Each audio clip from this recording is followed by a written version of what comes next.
Pria ini baru bangun, nonton TV, tapi tidak ada sinyal. Dengar di luar banyak suara teriakan. Dia buka pintu ke balkon. Lihat orang berlarian kabur. Dari atas ada helikopter menabrak gedung.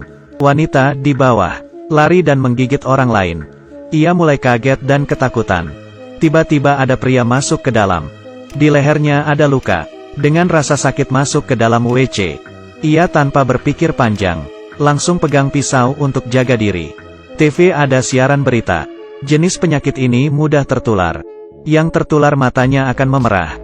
Pria yang keluar dari WC mulai bertingkah aneh. Ia langsung mendorong dia keluar. Di luar banyak darah. Namanya Aidan. Ia langsung menghubungi keluarganya. Tapi teleponnya tidak aktif. Hanya mendapat SMS. Keluarganya menyuruhnya untuk berjuang hidup. Menjaga diri sendiri. Waktu berlalu cepat, sudah setengah bulan. Kota mulai tidak ada air dan listrik. Ia juga mulai kehabisan makanan. Di luar masih ada asap. Ia pikir diam di kamar bisa menyelamatkannya. Tapi ada kejadian paling menyeramkan. Ada seseorang dari lubang atapnya masuk. Berbahaya. Ia membawa tongkat baseball dan mengetuknya. Dan menutup lubangnya pakai papan meluncur. Tidak menyerah. Ia berhasil telepon ayahnya. Adik perempuannya sudah berhasil mengamankan diri. Tapi orang tuanya terjebak di kantor. Mereka minta ia untuk menghubungi adiknya. Belum selesai bicara. Terdengar suara teriakan. Orang tuanya pasti ada masalah. Di atas sofa, ia menangis sakit hati. Keesokannya ia bangun. Mulai putus harapan dan mau gantung diri. Di saat bersamaan, ia melihat seorang Eva di seberang. Sejak munculnya virus zombie, ia tidak melihat ada yang hidup satupun. Dengan senang tanpa sengaja menendang kursi. Untungnya ikatan di atas lepas. Ia jatuh dan lari ke balkon. Ia mulai ada harapan. Eva juga sadar. Keduanya dari jendela saling menulis. Tanya kabar. Saling merayakan.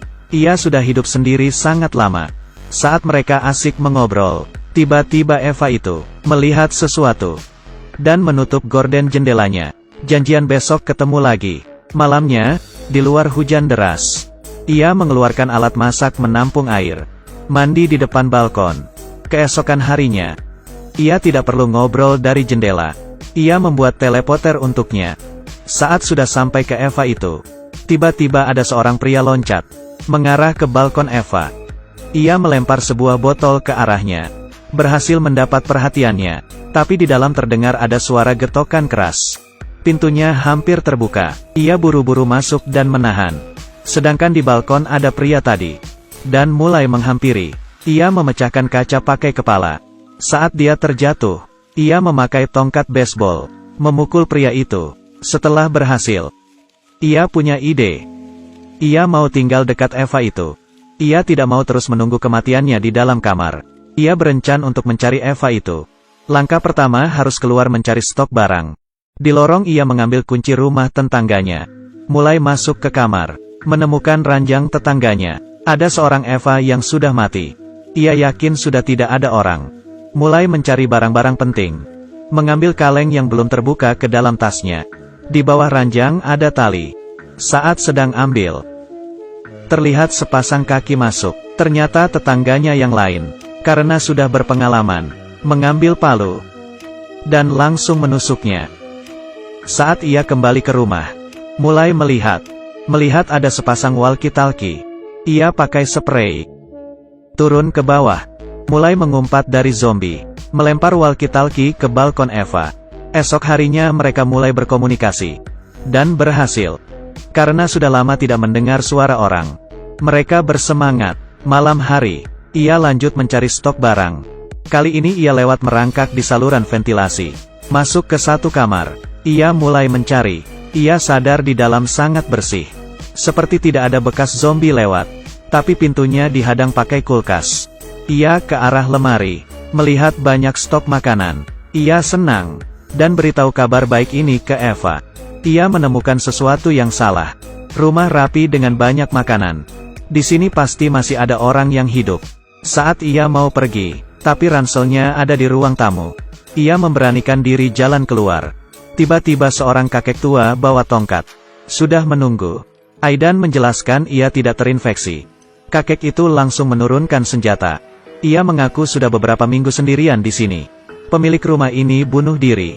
Jadi dia tinggal di sini. Ia tanya di sini masih ada orang lain yang hidup. Aidan jawab ada seorang wanita lagi.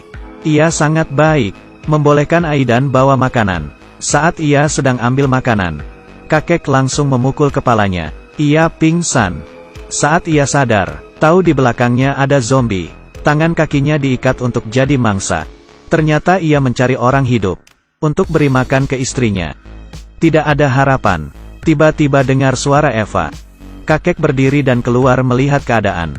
Agar kakek tidak tahu keberadaan Eva, ia berjuang dengan kekuatan. Akhirnya terlepas. Kakek kembali lagi. Aidan langsung menarik kakek dan mendorongnya. Kakek digigit oleh istrinya. Eva bilang, zombinya sudah masuk ke dalam kamarnya. Ia menjawab, ia akan menyelamatkannya. Tidak sempat bawa makanan. Ia langsung keluar, berlari menghindar ke arah kamarnya. Eva tidak bisa melarikan diri. Bersembunyi di sudut balkon. Ia tidak punya perlengkapan lain. Langsung turun ke bawah pakai spray. Sampai di bawah, zombie langsung datang. Ia ambil senjata di lantai, mulai menembak zombie. Eva juga menjatuhkan spray, agar Aidan bisa naik ke atas. Saat dia sedang naik, di bawah ada zombie ikut naik. Ia buru-buru langsung masuk ke balkon lain, memotong spray. Saat sudah aman, ia menyuruh Eva loncat ke bawah. Eva ketakutan, tapi tidak ada cara lain. Karena bantuan Aidan, Eva berhasil turun ke bawah. Keduanya seperti sahabat yang sudah lama tidak bertemu. Dan memberikan pelukan semangat. Selanjutnya berpetualangan bersama. Aidan membuka pintu, keluar berlari ke tangga darurat. Saat baru membuka pintu, ada zombie mendorongnya dan menahannya. Kemudian bersama-sama jatuh ke bawah. Zombie di atas tubuhnya. Eva langsung memukulnya dengan palu. Setelah itu, mereka lanjut berlari. Sambil berlari bertemu dengan zombie. Mereka sambil menghajar, bergegas ke rumah Aidan. Eva baru aja buka pintu dan masuk. Tiba-tiba ada zombie lari dan mendorong Aidan sampai terjatuh. Di luar terdengar suara teriakan keras. Ia terkejut duduk di lantai. Kemudian Aidan masuk dengan lumuran darah. Ia memberikan Eva sebuah batang kayu untuk membuat jarak di antara mereka. Ia membuka baju sambil berdiri di balkon. Kalau ia tergigit, ia akan langsung loncat dari sini. Untungnya dia tidak tergigit. Bajunya berlumur darah zombie. Mereka berdua seperti ada kehidupan baru. Keduanya pakai kulkas untuk menahan pintu. Akhir dunia masih terus berlanjut di luar. Tapi kali ini mereka berdua menghadapinya bersama-sama.